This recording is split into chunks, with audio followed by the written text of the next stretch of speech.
Halo semuanya, selamat datang kembali di channel saya Starboy_2Wheels.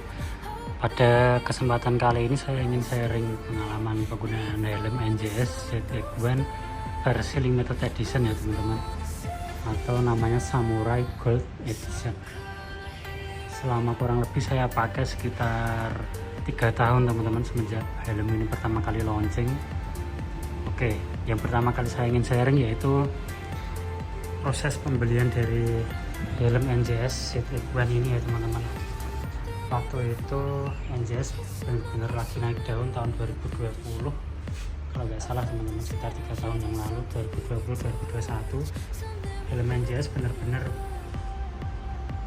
menggeprek pasar ya teman-teman. Waktu itu dengan helm pertamanya kalau nggak salah ya NJS Shadow, cuman waktu itu nggak terlalu booming. Dia boomingnya tuh waktu di NJS ZX1.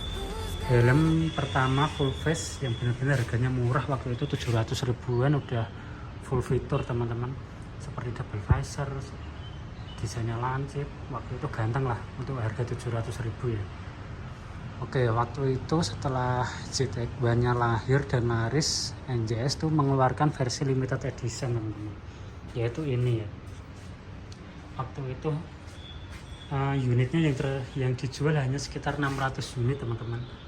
Itu bisa teman-teman lihat ya, ini nomornya 307 dari 600 unit seluruh Indonesia. Jadi nggak banyak dan rebutan teman-teman. Waktu itu saya juga hunting di Tokopedia yang nggak dapat dan akhirnya saya beli lewat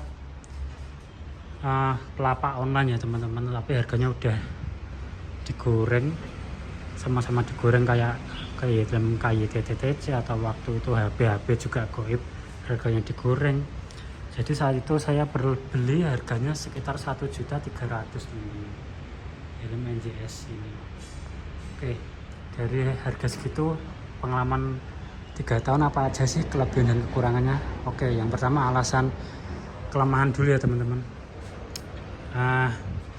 Ternyata untuk di harga sekitar 1 jutaan rasanya teman-teman nggak terlalu spesial, atau bisa dibilang nothing special ya teman-teman. Karena apa? Bisa teman-teman lihat ya, busanya tuh tipis. Ini size L ya teman-teman.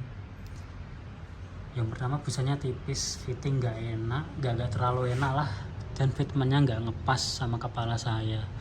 Jadi ada yang agak lowong, ada yang masih nggak nyangga di bagian belakang, bagian atas, bagian telinga, malah kadang telinganya kejepit jadi panas lama-lama. Jadi fitment dan fitting dari helm NJS ZX1 ini nggak recommended ya teman-teman. Dari segi harganya ya kurang nyaman sih menurut saya. Yang kedua yaitu urusan ini juga double D-ring ya teman-teman fiturnya. Nanti kita bahas fitur. Kelemahan kedua yaitu ini teman-teman, ventilasi. Di jeda cuma ada satu model slide. Ini pun di NJS ZX1 awal-awal tuh serutnya minta ampun teman-teman. Mungkin build quality-nya kurang bagus atau gimana ya. Punya saya tuh seret dari baru sampai sekarang. Serutnya minta ampun. Tuh, sampai lacet-lacet teman-teman.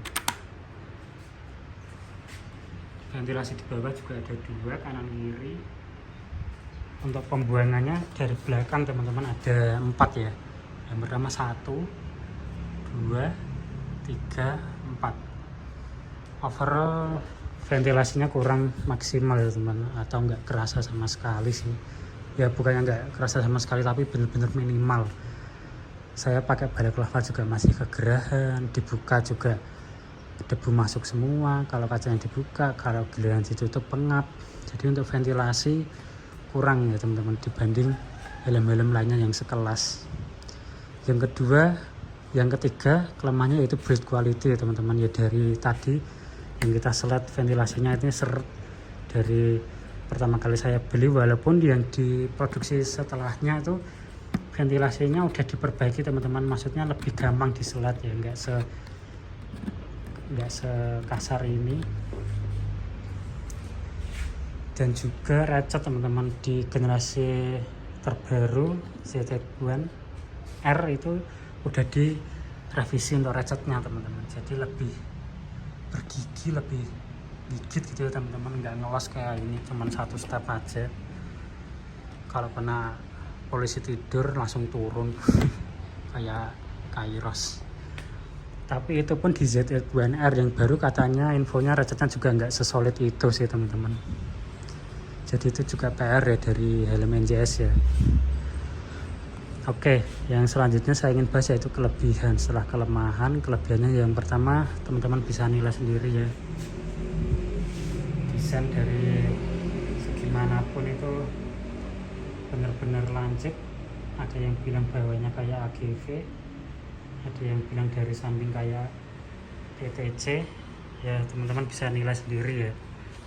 Helmnya sih ganteng teman-teman dari luar ya, tapi kalau di dalam dirasain lebih aja sih. Yang kedua finishingnya sih oke juga sih teman-teman di versi limited edition ini ya.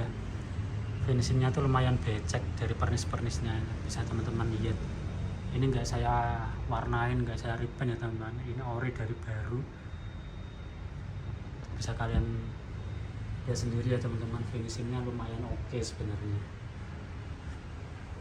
Yang kedua kelebihannya yaitu dari harga. Kalau teman-teman dapat harga yang nggak kegoreng, yang di versi motif solid, apa namanya, warna solid atau warna plain ya teman-teman, tanpa motif, itu worth it ya teman-teman. Pada masanya di harga 700 ribuan itu benar-benar worth it. Udah dapat helm ganteng, ada double visor juga teman-teman. Ini helmnya knopnya ada di sisi kiri seperti NHK. Teman-teman turunin aja nih, dari baru juga nggak saya turunin teman-teman, karena saya jarang pakai, karena visornya sendiri yang bawaan ini udah gold dan gelap teman-teman, jadi nggak perlu pakai double visor lagi. Jadi tanpa double visor pun ini udah cukup gelap, kalau malam menyiksa teman-teman, soalnya masih iridium ya, bukan fotokromik. Ini kita ke atasin lagi. Slide-nya sih gampang teman-teman, cuman yang ventilasi tadi seret. Kalau double visornya masih gampang. Oh ya, untuk di pembeliannya sendiri itu dapat visornya 2 ya teman-teman. Jadi yang satu gold, yang satu clear gitu. Yang clear itu sama kayak spoilernya teman-teman, clear gitu. Yang kelebihan selanjutnya yaitu helmnya ringan ya teman-teman. Di belakang sini bisa teman-teman lihat tuh bobotnya hanya sekitar 1450 CSL. Jadi untuk ukuran full face ini cukup enteng ya teman-teman ya, dibanding NHK enteng ini sih. Mungkin kurang lebih hampir mirip kayak full face nya KYT-TTC gitu teman-teman. Jadi so far selama 3 tahun ini punya helm NJS ZX1 yang versi limited ini, sebenarnya dulu beli karena FOMO aja teman-teman. Karena FOMO, harganya juga bagus, helmnya keren, buat punyaan aja sih sebenarnya, buat nemenin si Ninja ini. Jadi gitu aja teman-teman sharingnya. Silahkan teman-teman kalau ingin berkomentar atau kita diskusi bareng review dari pengalaman penggunaan helm NJS ZX1 ini, silahkan di like atau di komen dan subscribe ya teman-teman, jangan lupa. Terima kasih sudah menonton.